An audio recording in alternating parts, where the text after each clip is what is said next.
Hello guys and welcome to How to Socials. In this video I'm going to show you how to fix the problem of camera not being found on your iPhone apps like Instagram, Snapchat or TikTok. So let's start.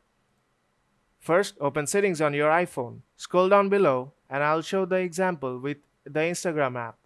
Now tap on Instagram and you'll see that camera is enabled. In your case, since you are facing the camera not found option, the camera option here may be disabled. You have to enable that and your problem will be fixed. But you still face the problem, just close the settings.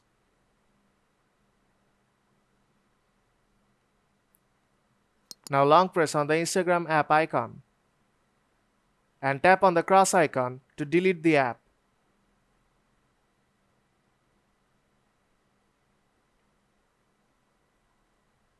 And then install it again. Go to the App Store and search for Instagram and download it again. Allow all the permissions required and your problem will be fixed. So if this video helped you out, then don't forget to leave a like and see you in the next tutorial.